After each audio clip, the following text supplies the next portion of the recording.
Un espacio para la discusión bien informada. El Mostrador en la clave.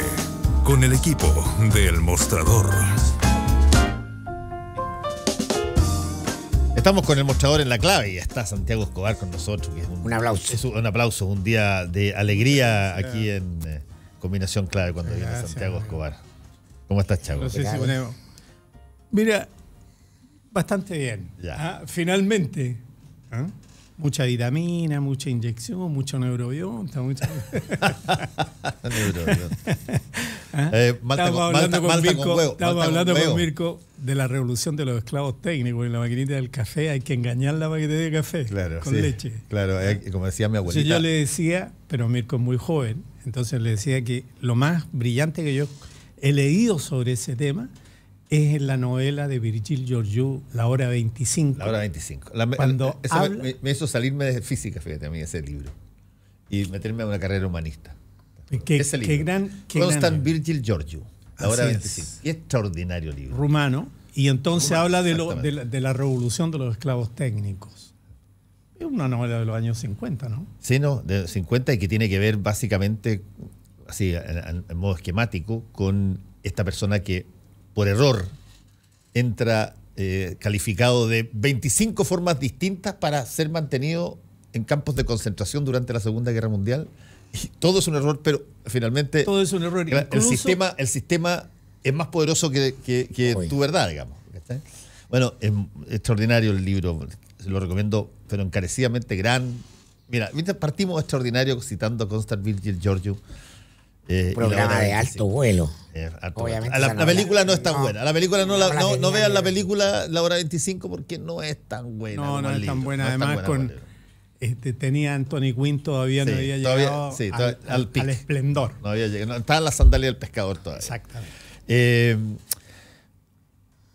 Vamos a... Hay un tema que yo creo que es inevitable, y qué bueno que esté Santiago también acá porque es abogado, que es cuál es el impacto que se genera a raíz de la renuncia de Carlos Gajardo y el fiscal Norambuena, que no son los primeros fiscales en renunciar, pero sí quizás los más públicos, las personas más conocidas y que tenían los casos en un momento dado más rutilantes del país.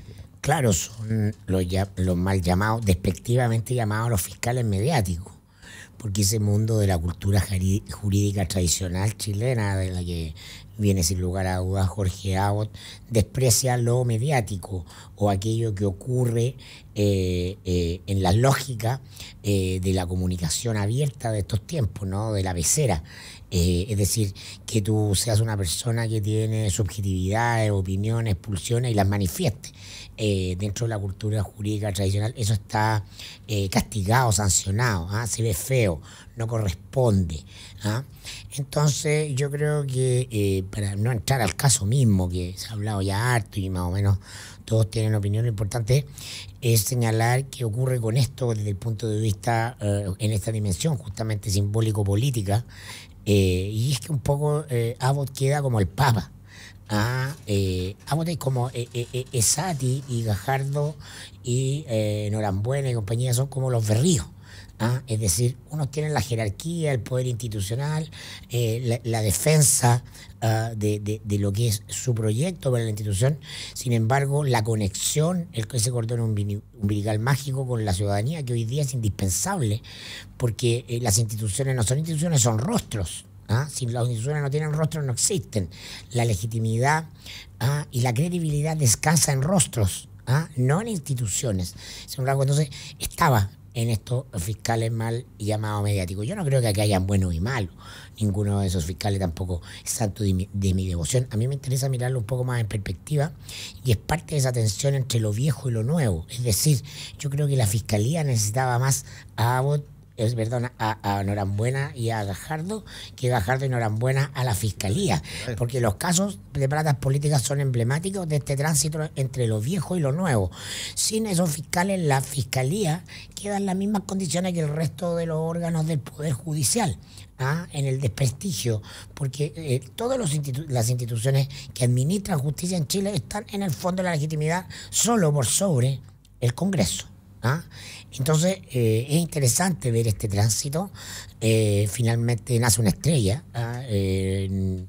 Gajardo va a seguir en lo público. Yo creo que tenemos otro eventual candidato en grilla. Porque los personajes que están dotados de esa conexión mágica con la audiencia, esa aura de credibilidad, de expresar los valores y espíritus de época, tienen eso.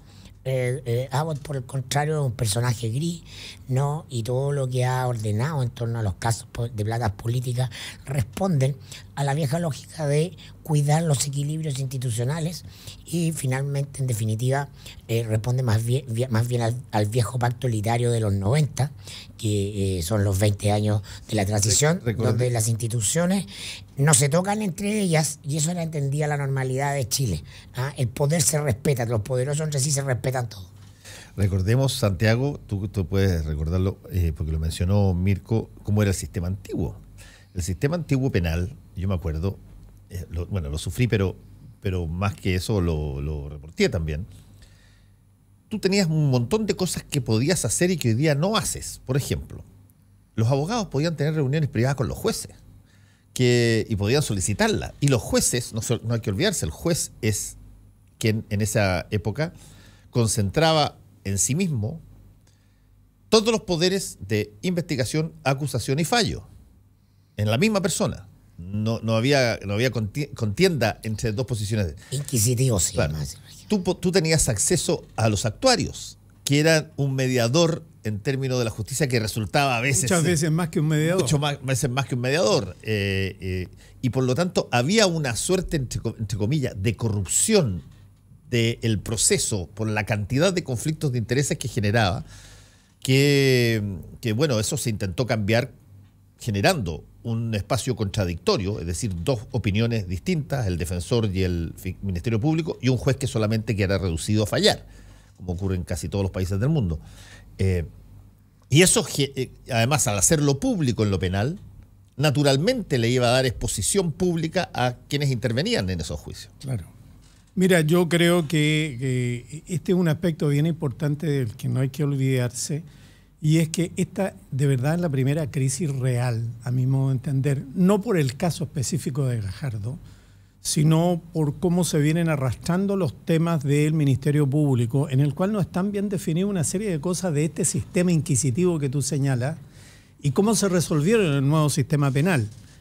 Entre otras cosas, la diferencia que hay entre lo que uno puede decir en la Fiscalía del orden cotidiano y la jefatura de la Fiscalía. Primera cosa, en que está desestructurada, y la Fiscalía, el Ministerio Público en general, responde más, y eso ha empezado a quedar en evidencia desde que llegó Abbott, responde mucho más a las presiones del poder político, es más sensible a las presiones del poder político para orientar las causas, llegando a una contradicción sobre la cultura interna del Ministerio Público, que es esencialmente se nutre de la investigación, de la acusación, de la comprobación en juicio, ¿no es cierto?, de los delitos que persigue, etcétera.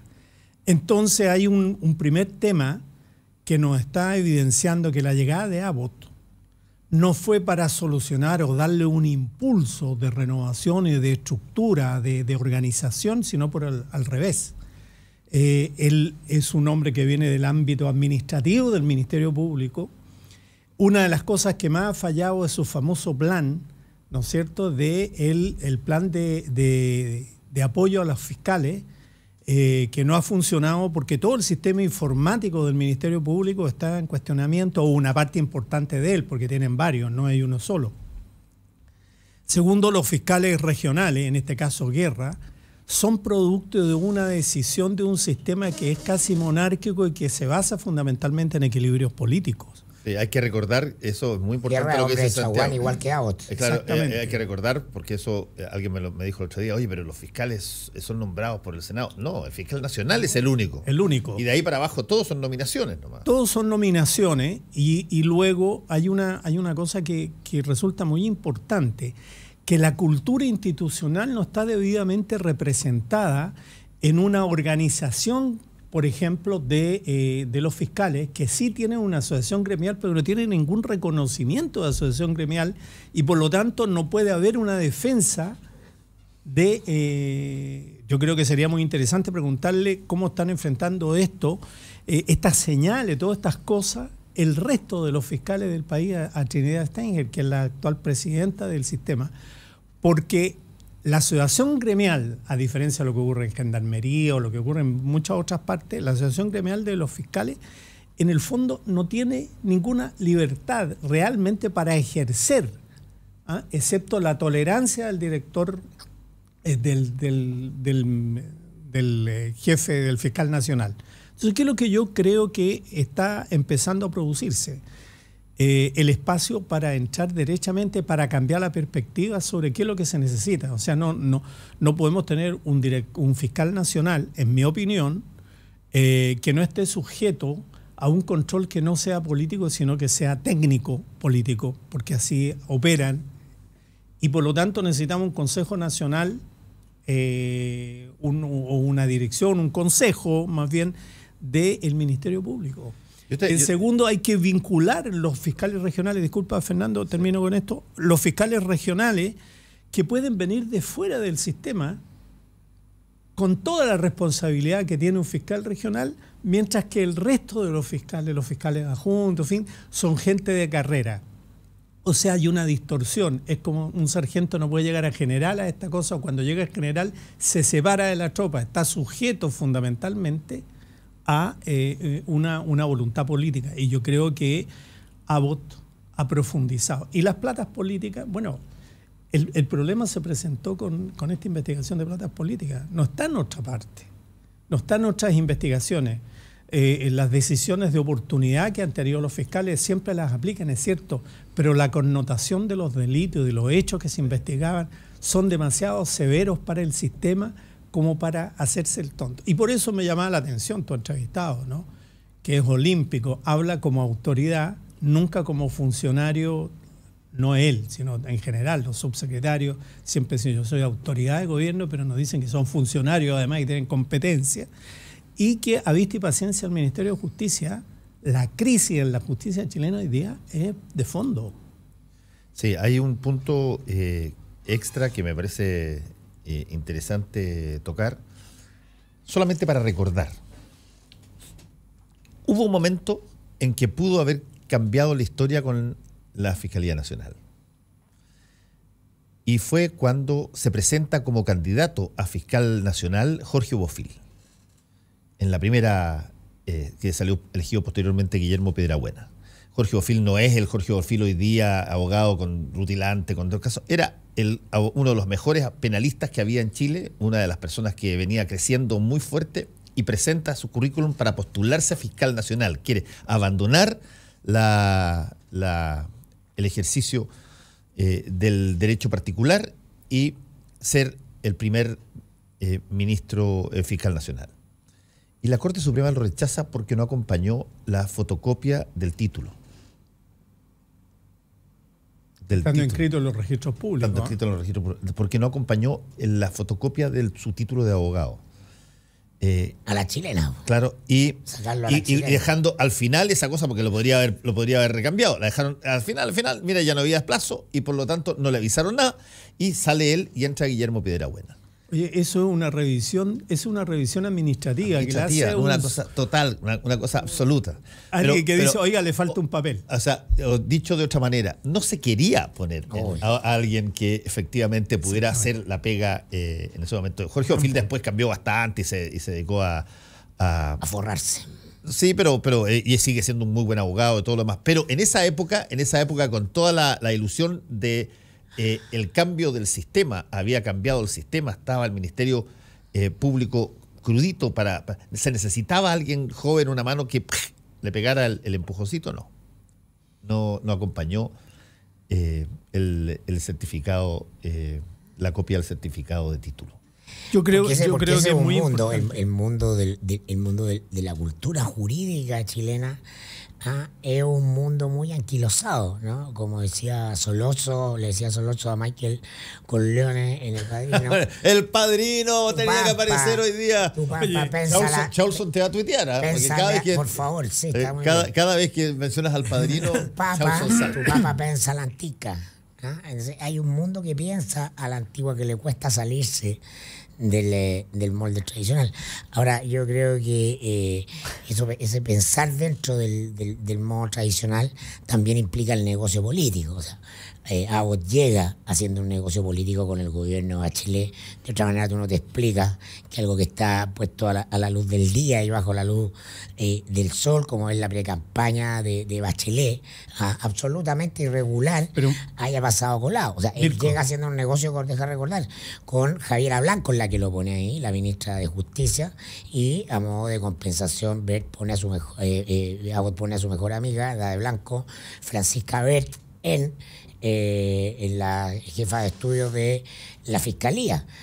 Como si fuera poco, Abbott nombra a su mano derecha en la Fiscalía de Valparaíso, Jorge Gómez en el caso de SQM, y Javiera Blanco nombra entonces a la señora de Gómez, ex ministra de Justicia de Piñera, a cargo del conservador de bienes raíces ahí de un pueblucho, no sé, en la quinta región, no me acuerdo cuál, que son mínimo 10 palitos mensuales fijos. De por vida, ad eternum. Entonces ahí se cerró el boliche. Y ahora aquí pasa, Moreira no es Moreira. Moreira no son 35 palos que dan lo mismo.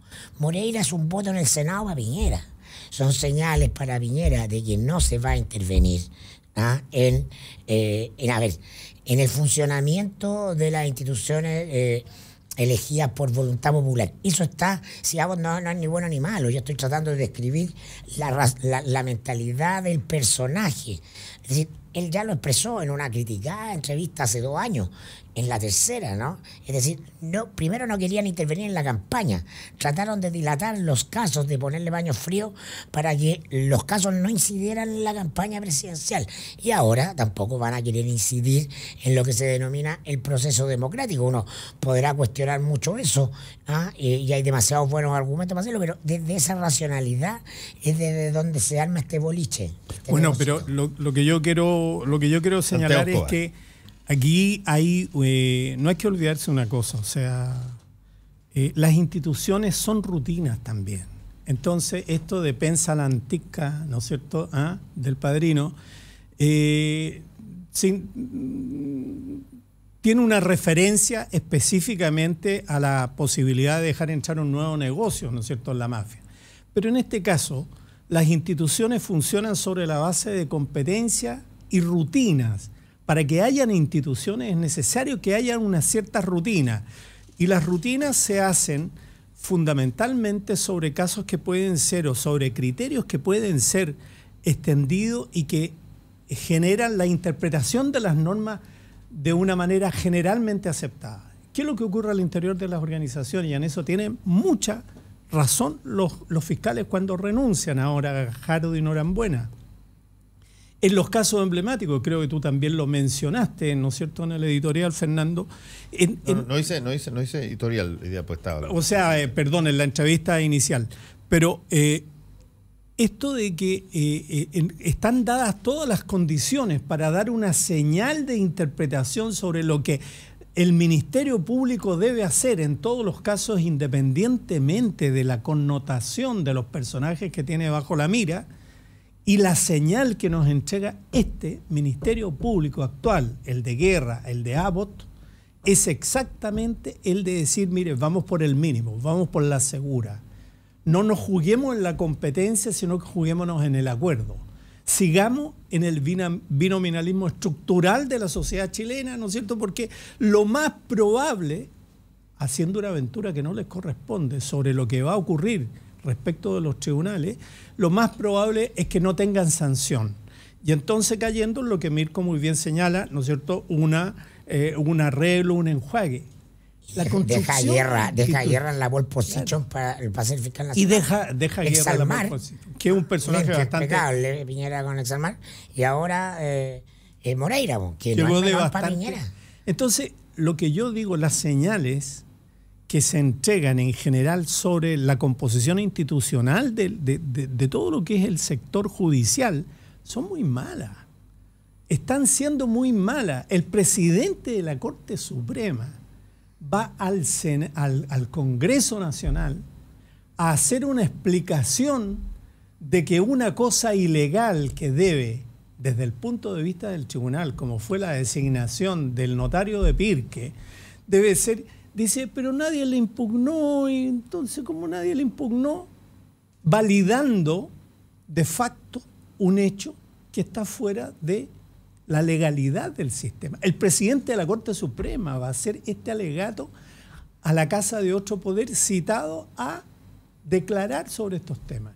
Entonces, estamos en una crisis y por eso digo yo, no sé qué es lo que hace el Ministerio de Justicia, que mira como si no le compitiera absolutamente en nada.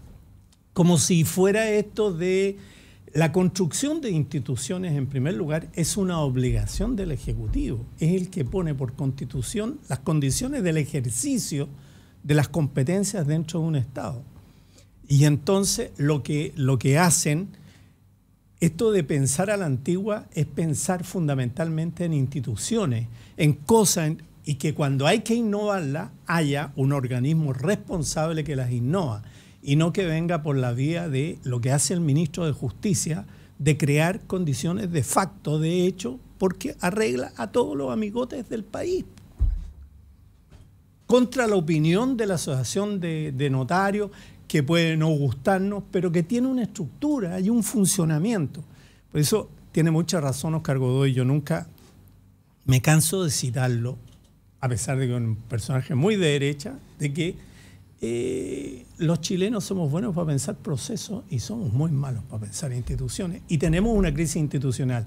Y esto viene de Cabal, viene de Penta, viene de la cercanía con el poder político, los problemas de ilegalidad y además la erosión del sistema. Y entonces la señal del Ministerio Público es erosionante absoluto desde el punto de vista de la institucionalidad. Pero es porque debajo Esa es mi posición. del funcionamiento institucional, que tiene una lógica, también hay valores sociales dominantes. Si la institución no se adapta a los valores sociales que están en boga, se desfondan en términos de legitimidad, y eso es lo que pasa.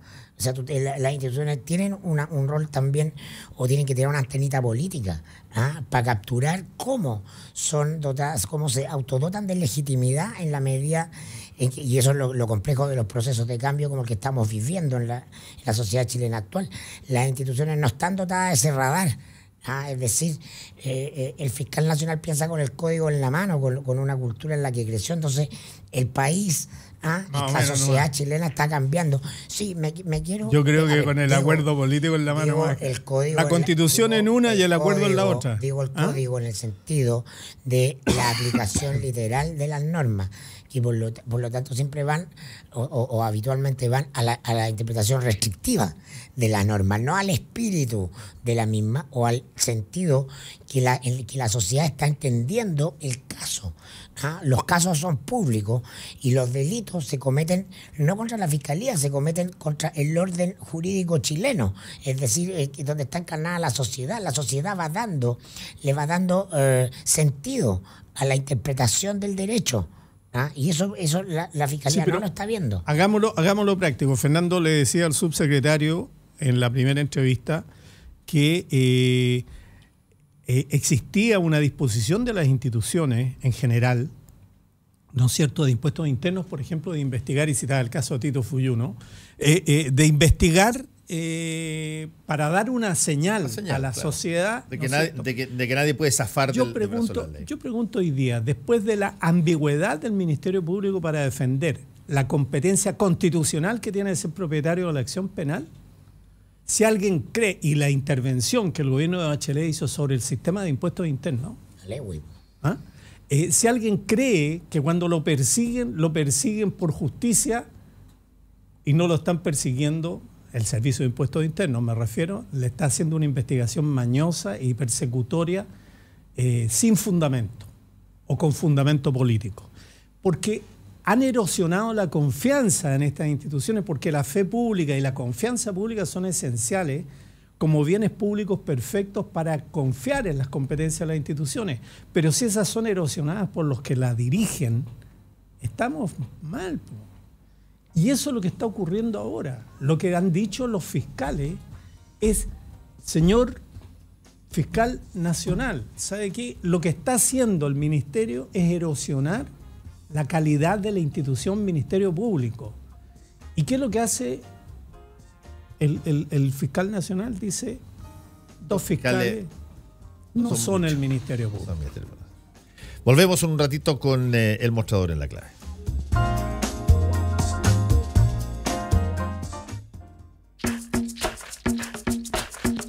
Hora clave. Son las 8:58 minutos. 92.9.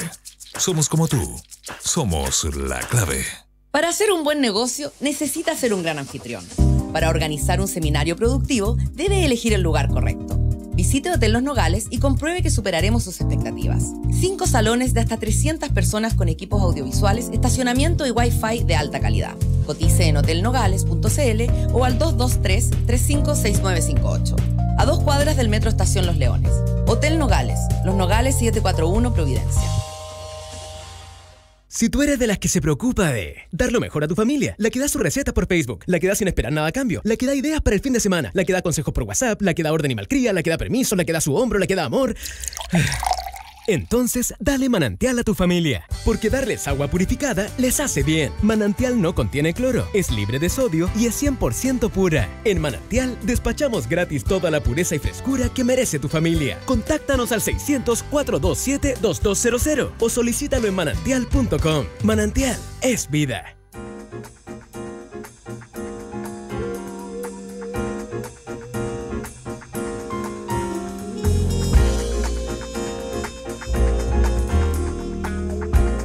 Hotel Sheraton de Santiago le recuerda que el restaurante El Bohío lo recibe de este 2018, de lunes a domingo, de 12:30 a 15:30 horas. Venga a conocer el restaurante al aire libre.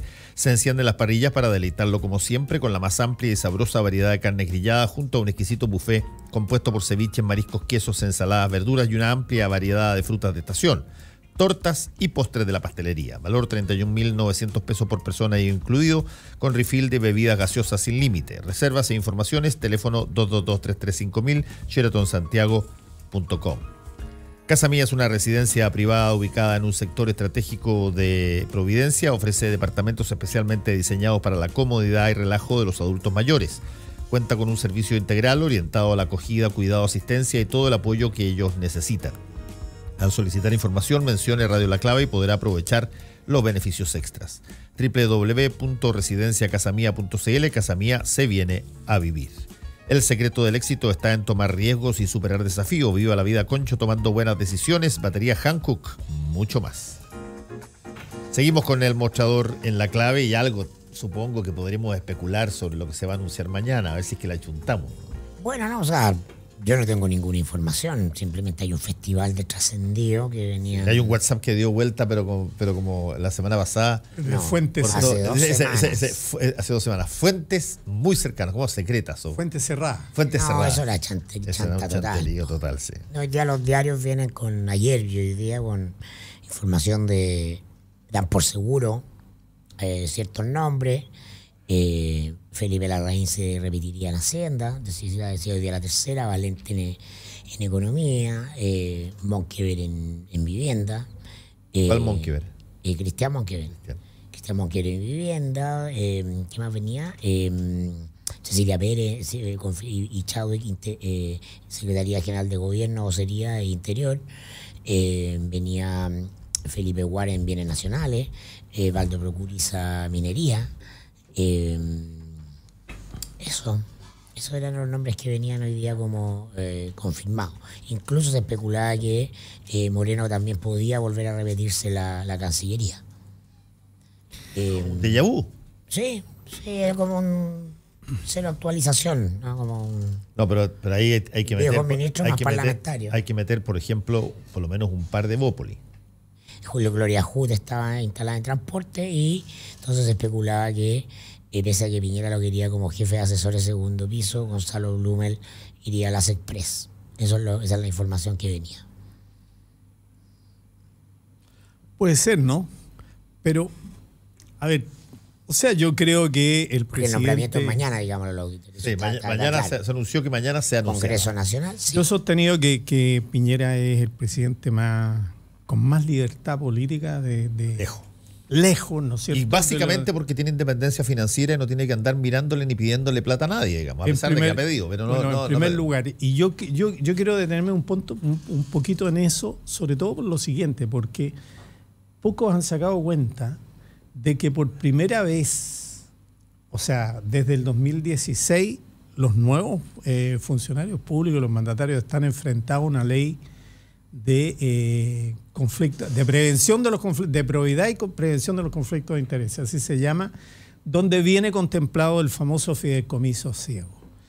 Y si la leen con atención, yo recomiendo que la lean con atención, se van a dar cuenta que van a haber una cantidad de problemas, empezando por el presidente, por las definiciones que el artículo 1 de esa ley trae sobre lo que son los temas de probidad. Por lo tanto, el gabinete va a tener que pasar también un tamiz, además de los equilibrios políticos, de ver exactamente dónde están tocados los intereses y dónde puede, porque es tan amplio, de verdad es un cohete. Siempre hemos dicho que es una mala ley, pero si uno lee la ley conjuntamente con el reglamento, yo te digo que dificulto que eso vaya a pasar sin problema. Por lo tanto, esta composición del gabinete va a tener ahí en ese juego de intereses económicos un tema relevante. ¿Qué palabra más bonita usaste? Tamiz. Que es una palabra de origen árabe que es extraordinaria. Yo encuentro muy buena. Nosotros decimos sedazo, colador, pero tamiz es como que tiene un aura. Peso, un aura. Peso. No, pero es verdad, yo lo encuentro buenísimo. Y es verdad lo que tú dices, en el sentido de que se transformó en una práctica que no debe quitar pocas horas. El que las personas, tú las colocas en una lista y inmediatamente colocas a alguien o a un grupo de personas a chequearlos contra su opinión. Ojo, esa es una cosa súper importante, hacia la gringa. No me digas lo que haces, yo te investigo. Porque todos tienden, o algunas personas tienden a minimizar la importancia de, por ejemplo, sus conflictos de interés. Y quieren estar en el gobierno, y quieren estar en el Ministerio Público, y la única persona que puede equilatar si es que conviene o no conviene a quién va a afectar el descubrimiento de esa situación que es el presidente de la República. Entre los nombres que trascendieron hoy día estaba el de Hernán Larraín en Justicia, que sonaba muy fuertemente en Cancillería. Yo creo que la información pública por el mostrado respecto a los dichos o la historia de Hernán Larraín como defensor de Colonia y Dignidad lo puede haber complicado, porque si fuera un tema sensible, eso no lo complica en absoluto para asumir cualquier otra cartera, porque un tipo con experiencia y sobre todo abocado desde el Senado a la lógica de la negociación de los nombres del sistema judicial.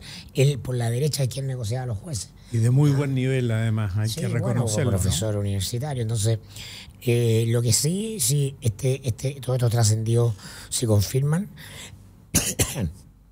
Tú vas a ver ahí que evidentemente es un ministerio con fortalezas políticas en términos de experiencia, si uno entiende de fortaleza de experiencia política, todos con experiencia política, algunos como exministros, que se repiten el plato, varios, y otros como exparlamentarios, con años en el negocio, pero sin embargo vas a carecer de otro valor de época que la propia elección parlamentaria te refrendó, que es la necesidad de renovación.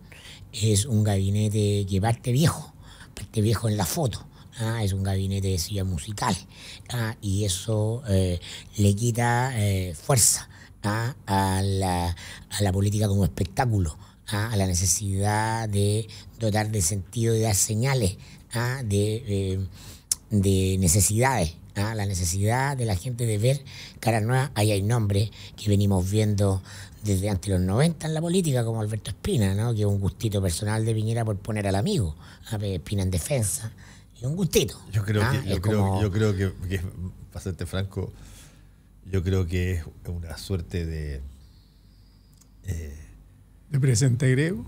No, una suerte de ministerio por agotamiento, por la insistencia sempiterna y absoluta de Alberto Pina de querer ser parte del ministerio y ya. Echar las pelotas lo suficiente. No estoy seguro de que hubiese sido libremente la opción, pero ya, déjate de joder, ya. Ahí tenéis tu ministerio. Y vamos a ver la situación de Alamán, que he comentado además, ¿no? Que si no está en el gabinete se transforma en un problema político para Piñera, porque él quiere estar, porque él quiere ser canciller, lo quería hacerlo en el primer gobierno, no se le dio, quiere hacerlo ahora, y entonces lo que Piñera está haciendo es despejando todos los frentes de conflicto al interior de su coalición, o la mayor cantidad de ellos. Piñera ha dicho explícitamente sobre su gabinete que le encantaría que el próximo presidente saliera de su gabinete.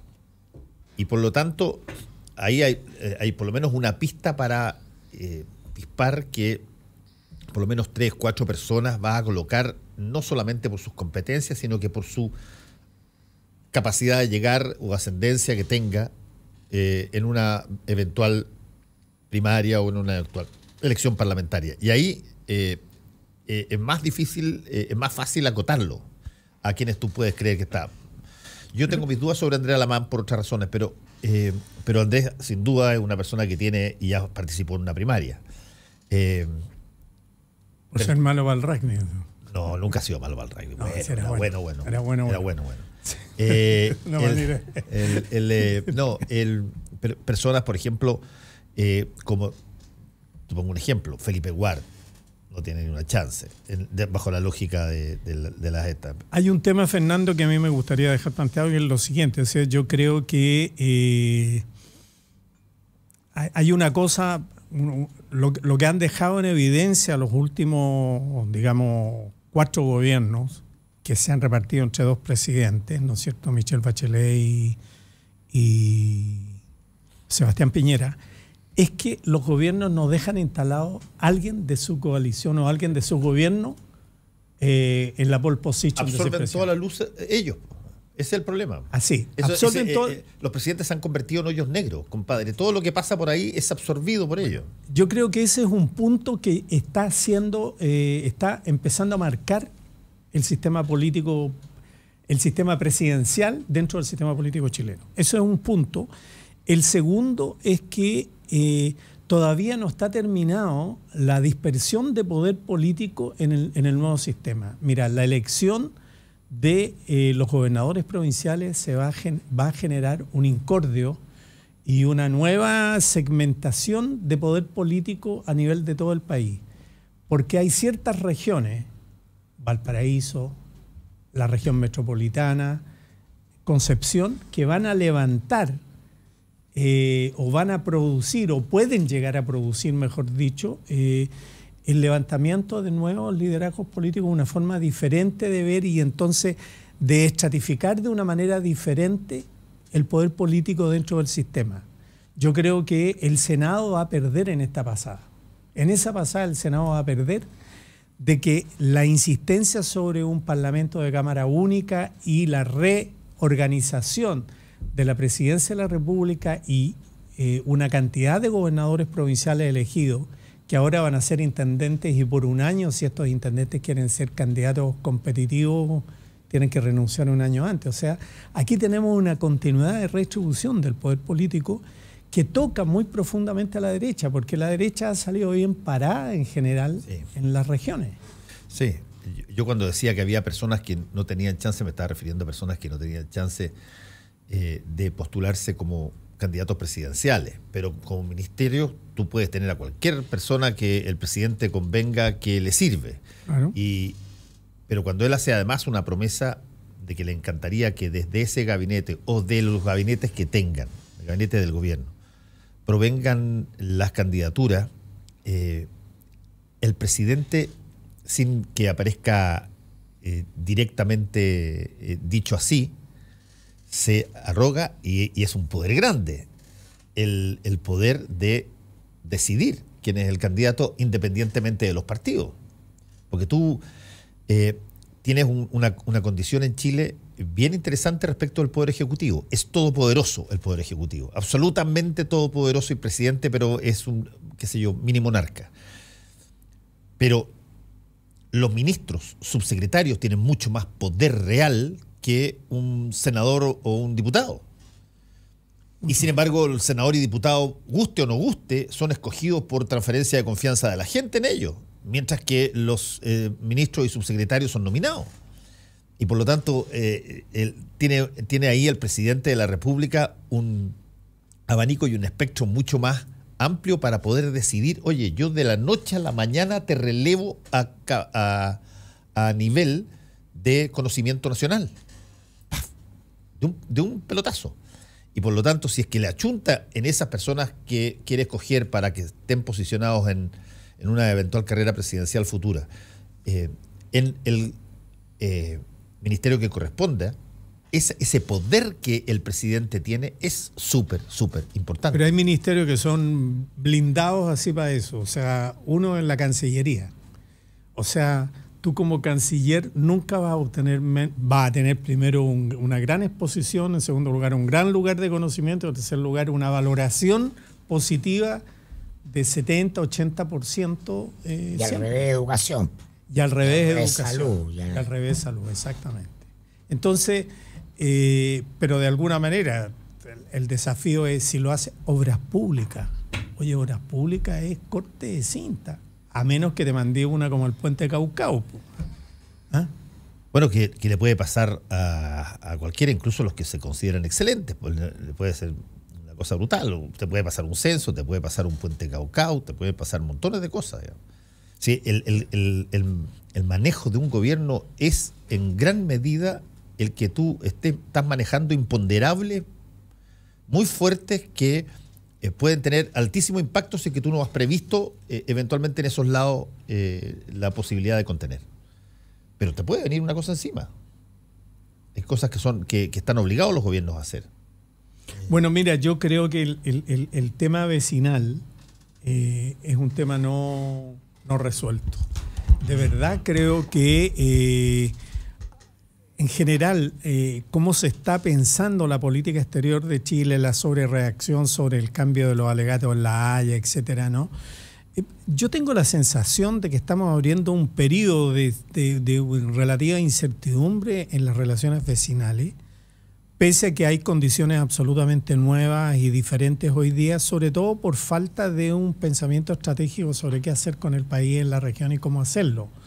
Y sobre todo porque tenemos una Cancillería muy atrasada en esto y eso ya ha sido un tema. Vamos a tener problemas con Perú, territoriales. Podríamos llegar en temas que se ventilan hoy día en los tribunales de justicia chilenos, en la Corte Suprema específicamente, el tema de unos bonos que hay derivados de la época de la Guerra del Pacífico. Podríamos llegar a que se acumularan antecedentes. Torre Tagle trabaja a 10, 20, 30, 40 años y Chile no. Chile trabaja sobre la base de pensar a la antica, como dice Mirko, ¿no? Pura Vamos rutina matando los también. toros de uno. Claro. Y entonces podría llegar a ocurrir que al triángulo se agregara además una sentencia de la Corte Suprema chilena que le permitiera a los peruanos demostrar que no hay en un cumplimiento estricto del Tratado del 29 por el no reconocimiento de una deuda emanada del territorio de Arica y que Chile en algún momento sirvió durante el gobierno de Santa María en el siglo XIX. Y entonces, en fin, yo tengo la sensación de que estamos mal en eso, pero y que por lo tanto el Ministerio de Relaciones Exteriores podría no ser tampoco esto que yo acabo de decir, es decir, el lugar blindado que te da toda la visibilidad y entonces a la mano a lo mejor... La gente no cacha nada. Si pero la gente la no tele cacha. política. No tiene que ver Entonces, una cosa con la otra. Los temas reales de los ministerios no se tratan. La gente va a medir Cancillería porque la tele va a estar en vivo, igual que cuando vino el Papa 3 días transmitiendo los alegatos con Bolivia, iba a estar Claudio Fariña comentando que el ministro dijo... Estoy pensando que demasiado en el Estado yo. Claro, tú pensáis como una minoría, como una élite, pero estamos en la era de la tele política, entonces esto lo domina la televisión.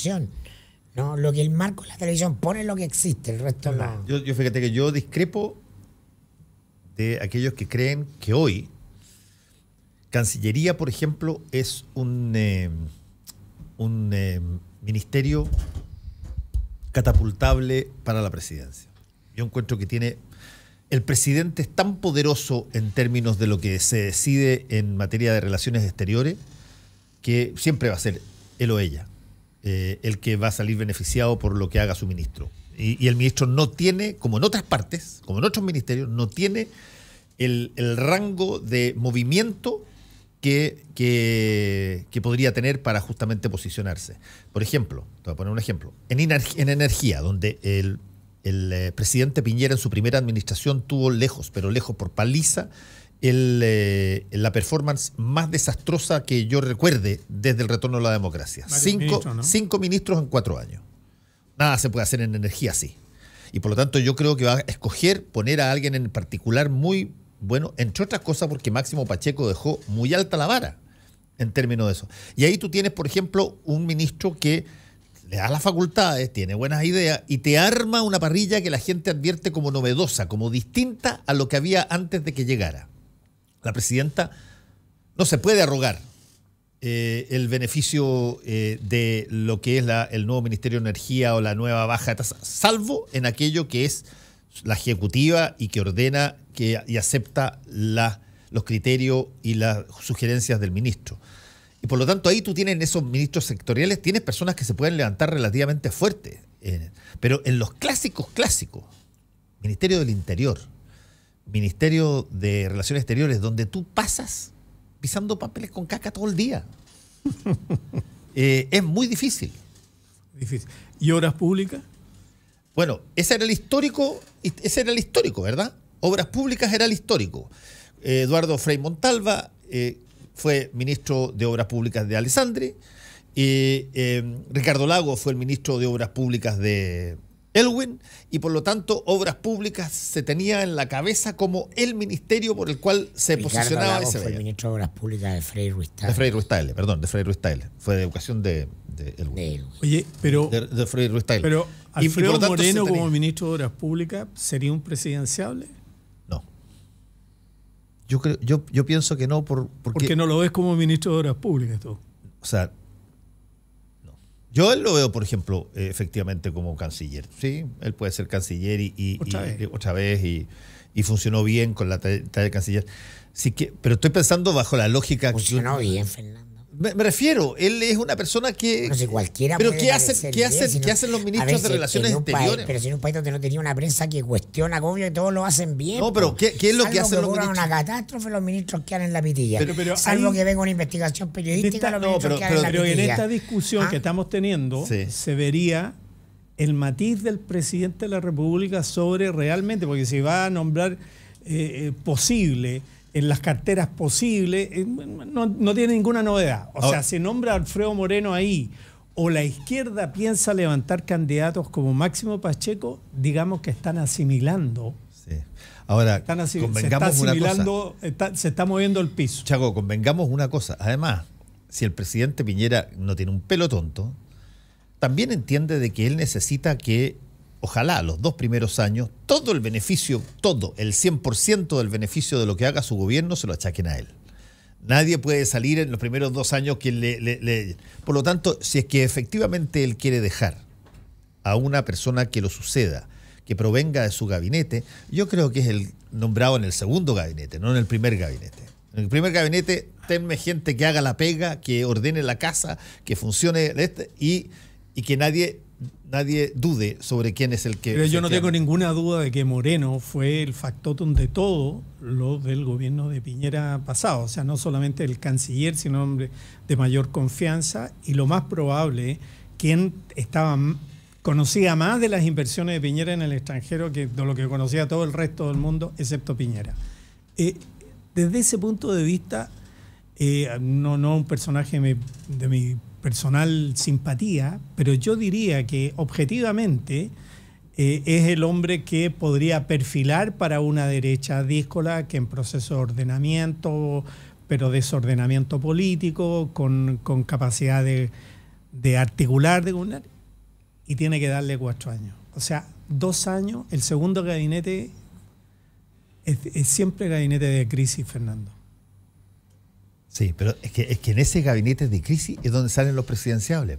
Si en el gabinete Pero de ¿de calma... qué estamos hablando? Llevamos 16 años en Chile sin renovación de liderazgo. Los gabinetes no sirven de nada. Pero yo te estoy diciendo... Para proyectar gente no pero sirve estamos de haciendo nada. un ejercicio, Mirko, que es tomar La la es pura, palabra pero es pura del teoría, presidente pero es Piñera. pura teoría. Es tomar la palabra del presidente Mostrando Piñera la como práctica. una línea. La nada más. realidad, Chileno, la realidad se construye. Sí, pero Uno tiene que... ingeniería política en sí, abstracto, pero no. Mi opinión básica es simplemente la siguiente. Es decir, si tú... Es decir, el perfil o el matiz con el cual tú vas a juzgar la acción política de este presidente, que no haga más de lo mismo. Es decir, más de lo mismo es que nombre a Lamán en defensa o en Cancillería, que nombre a Larraín en justicia. Eso es más de lo mismo, es más administración. Pero ¿en qué de Piñera equilibrio. prometió algo diferente? No, él ¿En dijo qué? lo ¿Qué que representa ha señalado algo Fernando, diferente? dijo 8 años. No, pues tomémosle la palabra, si no lo dijo al azar. Lo dicen 8 años y quieren estar 8 años, quieren Una romper proyección de deseo. Po. Pero está No, bien. ¿quién no la quiere? Pero ¿Quién no la tiene? si hay una cosa que los gobiernos en Chile tienen que haber aprendido, y sobre todo estos que son Mateo, estos gallos que miran todas que asocian la política con haber estudiado mucho. ¿Ah? La planilla Excel. Bueno, es que tú tienes necesariamente para gobernar 8 años que generar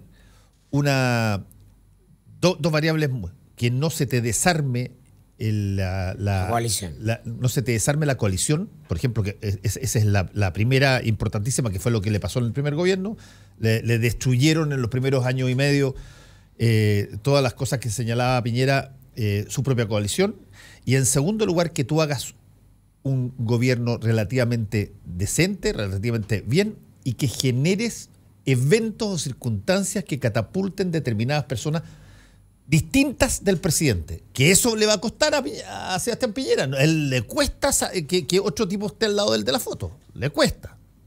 Tiene un narcisismo brutal, por lo tanto le tiene una dificultad para eso.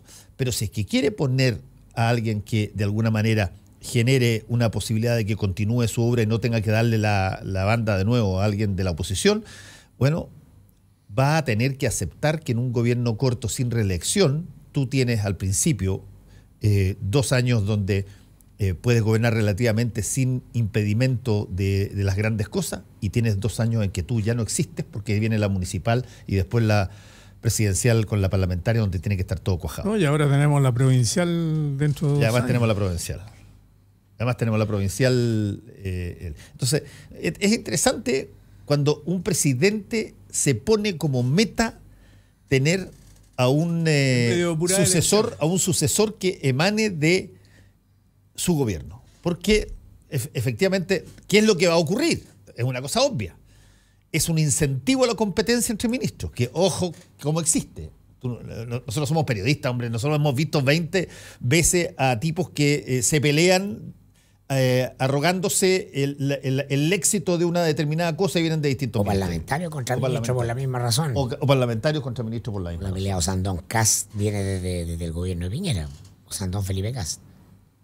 Sí, claro. Cuando estaba en Mideplan. Cuando Sandón dijo que Felipe Cast lo habían sacado por penca, que es Claro. de las frases más, creo yo, desafortunadas de Felipe Cast, porque yo creo que no lo sacaron por penca. La frase de Osandón. Sí, yo creo que fue por otras razones. Se trata de timbrarlo. Po. Sí, No, lógico, en eso de Osandón ponerle es bueno. una etiqueta. Obvio. Como el no te declararon reo por lindo. Que Claro, no sé, bueno para la cuña Osandón. Sí, bueno para la cuña. Y no va a dejar de querer ser candidato. Hizo un problema para Piñera. ¿Qué va a pasar con José Antonio Cast? A mí me parece mucho más relevante eso. La capacidad de proyección del gobierno desde dentro de sí mismo va a depender demasiado de las circunstancias. ¿Ah? Yo creo que Piñera y esa gente, la gente de la derecha, cree que todo se puede planificar. ¿Ah? Entonces no entienden cómo los dioses intervienen en la vida humana. ¿Ah? Cómo la diosa Fortuna es un factor en esto. Digamos, Ah, de entonces- todos los presidentes que ha habido en Chile, O sea, si Piñera, ¿por qué fue a la reelección? Porque su gobierno fue penca, porque él se quedó con gusto amargo, porque no hizo nada de lo que él se había imaginado durante toda su carrera política que iba a hacer, que iba a subir al podio el número 1, terminó de una elección derrotadísimo, no dejó ningún legado de nada. ¿Qué fue el primer gobierno de Piñera? Nada. ¿Qué quedó para Chile? Nada, se administró el quinto gobierno de la Concertación. Eso fue. Entre medio una trifulca social, de un cambio de paradigma, la novedad, la sorpresa estuvo por otra parte. Si él está siendo presidente para no terminar de penca en la historia, porque estaba condenado a un lugar debajo de la estantería, en el podio de los presidentes. Ahora, de todos los presidentes que han habido desde el retorno a la democracia, 2 solamente han tenido pasado un ministerial, que fue Ricardo Lagos y Michelle Bachelet. Los demás, todos llegaron directamente, Elwin de la Concertación y Frey desde su apellido, y Sebastián Piñera, que ya había dejado de ser parlamentario. Por lo tanto, el que eventualmente se coloque a alguien en el gabinete que pueda ser presidenciable es una exigencia para esa persona que se muestre y se posicione. Lo que ocurre ahora es que lo único interesante aquí a mi juicio es que por primera vez vamos a tener, en Chile no van a haber expresidentes posicionados para ser presidentes. No va a estar Bachelet, no va a estar Lagos, no va a estar Frey. Es decir, esa va a ser la novedad y por lo tanto la grilla de la siguiente presidencial va a estar mucho más abierta. Y yo no me descartaría abierta, más allá del sistema político formal. Pienso, y por eso te decía, personajes como Carlos Gajardo, personajes como Andrónico Luksic, van a haber muchas cuerdas para un trompo en una sociedad cada vez más mediatizada. Es decir, tu existencia mediática es la que te da existencia política. A ese nivel, al nivel de la popularidad necesaria para catapultarte, para imponerte al sistema, de ahí vienen las ganas. Pero vamos a cumplir 16 años donde siempre estuvo el nombre del presidente anterior instalado, sí, o de algún expresidente anterior, y ahora eso no va a ocurrir. Dos temas, rapidito. Yo creo que Bachelet tiene edad suficiente y se muere de ganas por un tercer periodo. Segundo, yo de verdad creo, tontos que lo van a promover además. Yo creo, puede ser. El otro me lo guardo mejor. Nos vamos con el mostrador en la clave. Gracias, Santiago Escobar, y gracias a Mirko Macari. Volvemos. Gracias, Fernando. Actualidad con ojo crítico, información desde distintos puntos de vista y discusión bien informada. Fue El Mostrador en la clave, con el equipo del Mostrador y Combinación